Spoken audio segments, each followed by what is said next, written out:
Você tem dúvidas de como cadastrar a sua empresa no gerenciador de aplicativos ProSoft para realizar as transmissões dos eventos para o e-social e quais datas informar no faseamento para o terceiro grupo de empresas? Fique tranquilo, assista agora mesmo o vídeo com as orientações e funcionalidades e tire todas as suas dúvidas. Nesse vídeo será demonstrado o processo de cadastramento das empresas no gerenciador para início da carga inicial. E para as empresas que já realizaram a etapa de transmissão dos eventos iniciais, poderão conferir e entender as funcionalidades e parâmetros dessa rotina. Importante lembrar que a entrega dos eventos iniciais para o e-social das empresas do terceiro grupo iniciou em janeiro de 2019, conforme o cronograma oficial.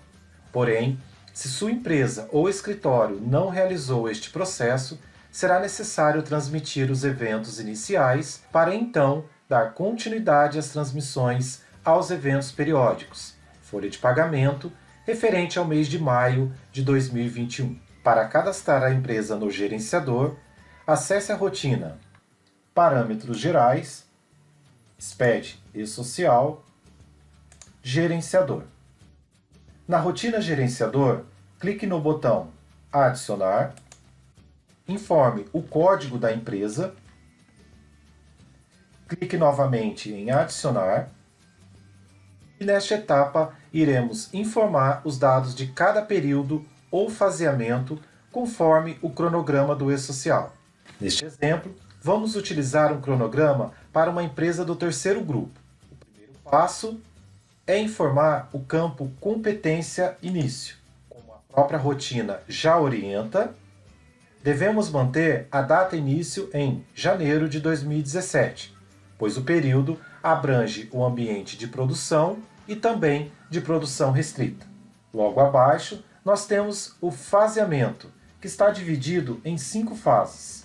A primeira fase está relacionada aos eventos iniciais de tabelas.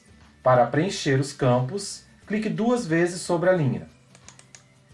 Altere o ambiente para produção. A data início para os eventos iniciais de tabelas, conforme o cronograma, é a partir do dia 10 de janeiro de 2019. Fase ativa marcada, clique no botão Salvar. Importante, caso a abertura da empresa que está sendo cadastrada tenha ocorrido após as datas determinadas no cronograma, deve então ser informado, neste faseamento, a data de abertura da empresa. Na linha 2, refere-se aos eventos iniciais de cadastros. Corresponde aos eventos S2200 e S2300, que estão relacionados às admissões e ingresso do trabalhador com vínculo e sem vínculo. Novamente, clique 2 vezes sobre a linha, altere o ambiente para a produção, a data início conforme o cronograma para esse período de eventos iniciais e de cadastros é a partir do dia 10 de abril de 2019. Marque fase ativa e clique em salvar. Importante: caso sua empresa não tenha transmitido ainda esses eventos, ou seja, está em atraso com o prazo determinado, será preciso se atentar aos trabalhadores que foram desligados após o dia 10 de abril de 2019, pois esses trabalhadores precisam constar na base do e-social, ou seja, a sua admissão, para depois então constar o seu desligamento. Caso isso ocorra, não será necessário excluir a quitação. Basta alterar a condição do trabalhador para ativo, lá no seu cadastro, e realizar a carga dos cadastros e depois o desligamento. A linha 3 refere-se aos eventos não periódicos. Corresponde aos eventos não periódicos os que não possuem uma data pré-fixada para ocorrer, pois dependem de acontecimentos na relação entre o empregador e o trabalhador, que influenciam no reconhecimento de direitos e no cumprimento de deveres trabalhistas, previdenciários e fiscais. Novamente, clicar 2 vezes sobre a linha, ambiente de produção, o início da obrigatoriedade desses eventos também é 10 de abril de 2019, fase ativa marcada, clique em salvar. Referente a essa fase, vamos precisar se atentar para as seguintes situações. Se a empresa estiver em atraso com o cronograma, pode ter ocorrido acontecimentos em relação ao trabalhador que precisam ser transmitidos para o e-social. É o caso de afastamentos, férias e desligamentos. Falaremos dessas situações em outro vídeo para poder detalhar o passo a passo a ser realizado. Vamos então para a linha 4, eventos periódicos. Os eventos periódicos correspondem aos eventos cuja ocorrência ela tem periodicidade previamente definida e são compostos por informações de folha de pagamento. Novamente, um duplo clique sobre a linha, altera o ambiente para produção e, nesse caso, a data início da obrigatoriedade ficou para 10 de maio de 2021. Fase ativa, marcada, e clique no botão salvar. Referente a essa fase, que é importante, é que conforme determinação do e-social, as empresas físicas que pertencem ao grupo 3 tiveram essa fase do cronograma suspensa, devido à suspensão da versão S1.0 do e-social simplificado. Portanto, essa personalidade de empresa não irá transmitir os eventos periódicos nesse momento.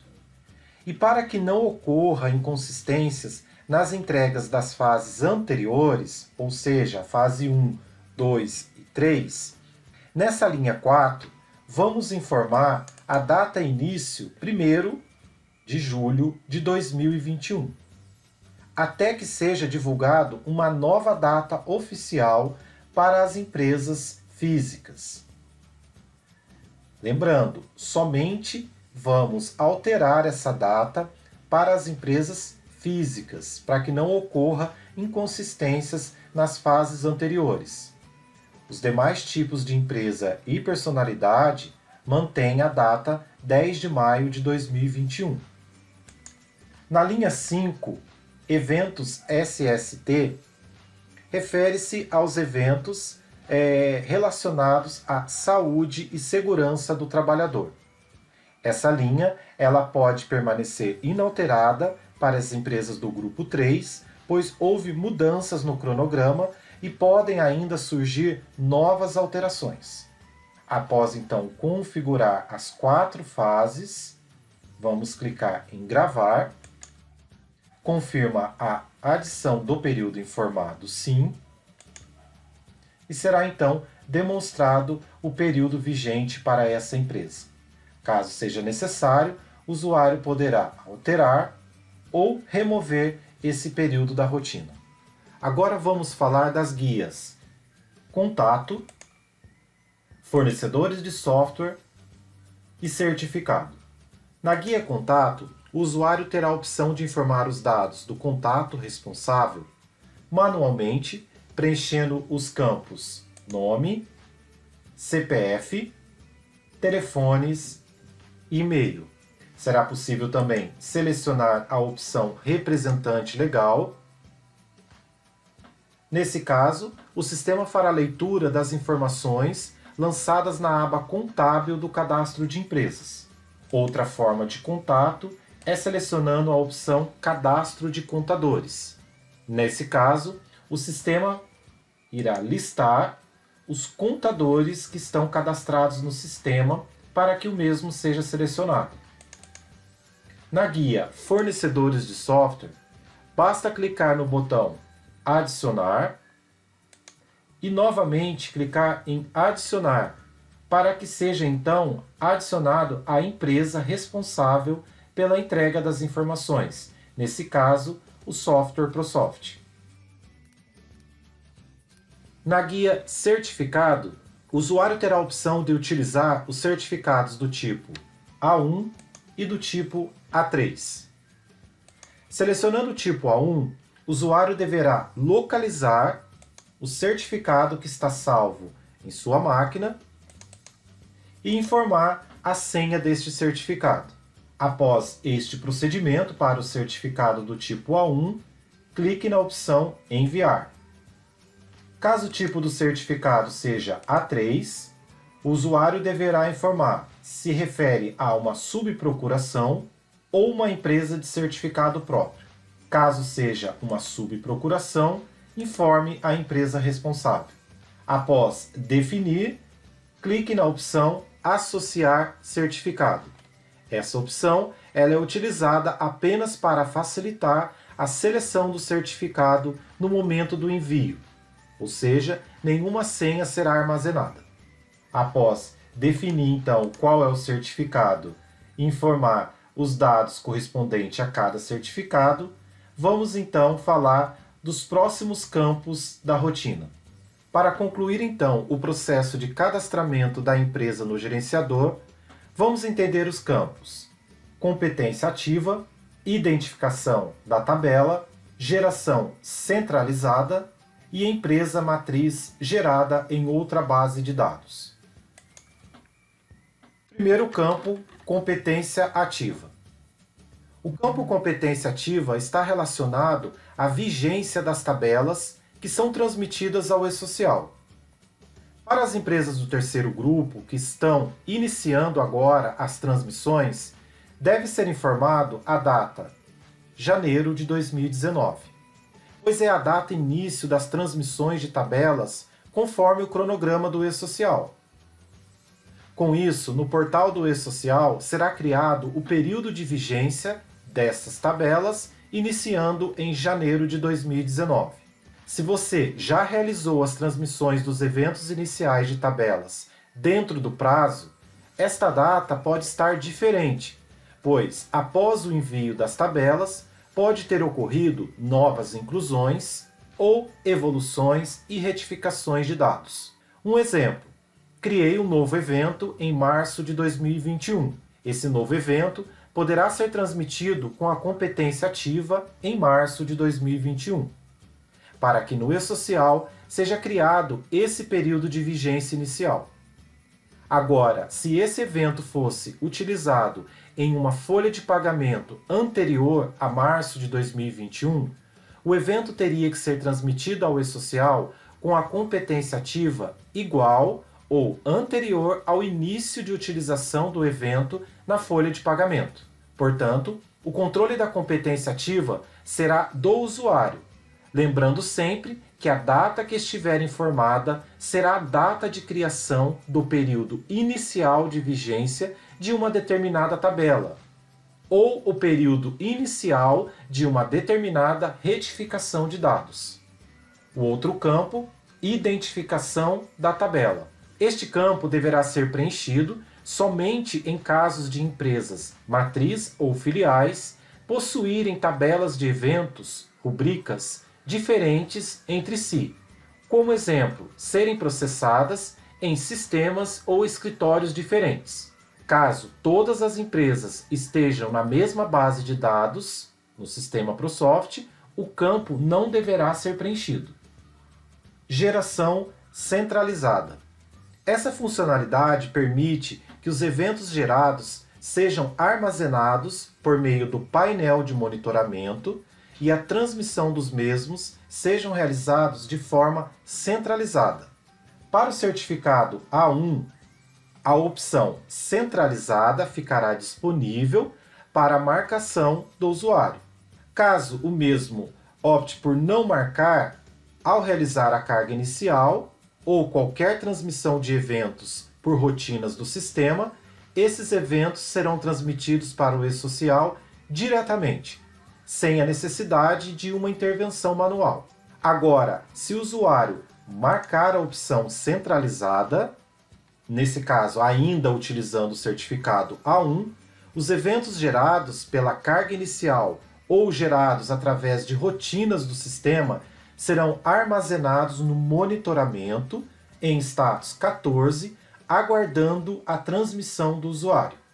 Caso o usuário utilize o certificado A3, a opção centralizada ficará desabilitada, ou seja, já estará marcada automaticamente, e no monitoramento, ao transmitir eventos tanto pela carga inicial ou por qualquer rotina do sistema, os mesmos ficarão parados, também em status 14, aguardando a transmissão e que seja informado a senha digital do certificado. Para melhor entendimento deste processo, estou demonstrando a rotina monitoramento.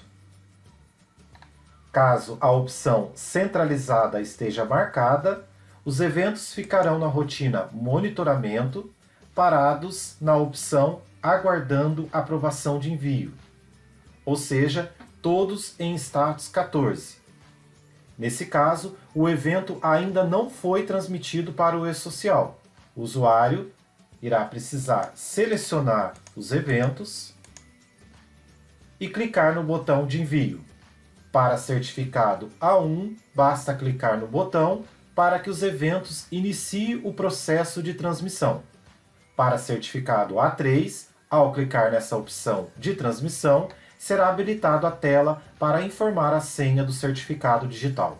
Quando o usuário utilizar o certificado do tipo A1 e não marcar a opção centralizada, os eventos não irão ficar armazenados no status 14, aguardando aprovação de envio, e estarão em processo de transmissão, podendo o mesmo já estar até aceito ao acessar a rotina de monitoramento. Maiores informações referente à rotina de monitoramento falaremos no próximo vídeo. E para concluir, o último campo relacionado ao gerenciador. Empresa matriz gerada em outra base de dados.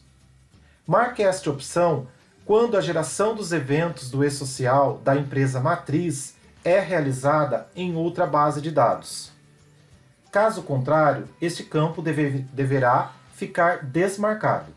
Após configurações, clique no botão salvar, confirme a gravação das informações e a empresa será demonstrado na listagem de empresas gravadas para transmissão ao e-social.